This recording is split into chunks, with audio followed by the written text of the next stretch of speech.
ಈ ಸುದ್ದಿ ಕೇಳಿದ ತಕ್ಷಣ ಹೀಗೂ ಆಗುತ್ತಾ, ಹೀಗೂ ನಡೆದಿದ್ಯಾ ಅಂತ ನಿಮ್ಗೆ ಆಶ್ಚರ್ಯ ಆಗ್ಬೋದು. ಆದ್ರೆ ಇದೇ ಸತ್ಯ. ನೀವು ದೃಶ್ಯದಲ್ಲಿ ಗಮನಿಸ್ತಾ ಇರ್ಬೋದು. 10, 20, 100 ಹಾಗೇನೆ 1-2 ರೂಪಾಯಿ ಕಾಯಿನ್ಸ್ಗಳು ಕೂಡ ಮನೆ ತುಂಬಾ ಇದೆ. ಮೂಟೆ ಗಟ್ಟಲೆ ದುಡ್ಡನ್ನ ಎಲ್ಲರೂ ಕೂಡ ಅದನ್ನ ತೆಗೆದು ಲೆಕ್ಕ ಹಾಕ್ತಿದ್ದಾರೆ. ಈ ದೃಶ್ಯ ಕಂಡು ಬಂದಿದ್ದು ಮಂಡ್ಯದ ಗತ್ತಲು ಬಡಾವಣೆಯಲ್ಲಿ, ಅದು ಕೂಡ ಒಬ್ಬ ಮೃತ ವೃದ್ಧೆಯ ಮನೆಯಲ್ಲಿ.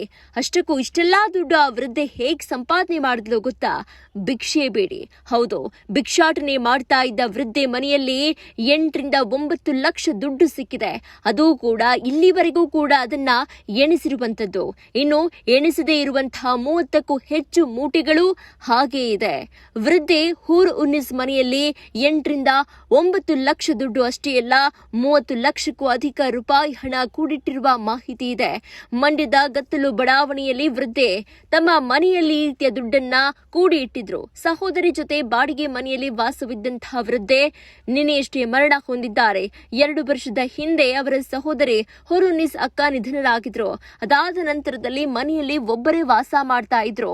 ಭಿಕ್ಷಾಟನೆ ಮಾಡಿಯೇ ಜೀವನ ನಡೆಸ್ತಾ ಇದ್ದಂತಹ ವೃದ್ಧೆ ಇವರು ನಿನ್ನೆ ವಯೋಸಹಜ ಕಾಯಿಲೆಯಿಂದ ನಿಧನರಾಗಿದ್ದಾರೆ. ಸಾವಿನ ಬಳಿಕ ಮನೆ ಪರಿಶೀಲಿಸಿದ ಸ್ಥಳೀಯರು ಆ ವೇಳೆ 30ಕ್ಕೂ ಹೆಚ್ಚು ಮೂಟೆಗಳಲ್ಲಿ ಜನ ಕಾಂಚಾಣವನ್ನ ಪತ್ತೆ ಹಚ್ಚಿದ್ದಾರೆ. ಲಕ್ಷಾಂತರ ರೂಪಾಯಿ ಹಣ ಮೂಟೆಗಳಲ್ಲಿ ಪತ್ತೆಯಾಗಿದ್ದು, ವೃದ್ಧೆ ಮನೆಯಲ್ಲಿ ಸಿಕ್ಕಿರೋ ಹಣ ಸದ್ಯ ಗುತ್ತಲು ಬಡಾವಣೆಯ ಮಸೀದಿಯ ಸುಪರ್ದಿಗೆ ಕೊಡಲಾಗಿದೆ. ನಿನ್ನೆ ಸುಮಾರು 8-9 ಲಕ್ಷ ಹಣ ಎಣಿಕೆ ಮಾಡಲಾಗಿದ್ದು, ಇನ್ನು 20 ಮೂಟೆಯಲ್ಲಿ ಹಣ ಎಣಿಕೆ ಬಾಕಿ ಇದೆ. ವೃದ್ಧೆ ಕುಟುಂಬಸ್ಥರಿಗೆ ಮಾಹಿತಿ ನೀಡಿದ್ದಾರೆ ಸಮುದಾಯದ ಮುಖಂಡರು.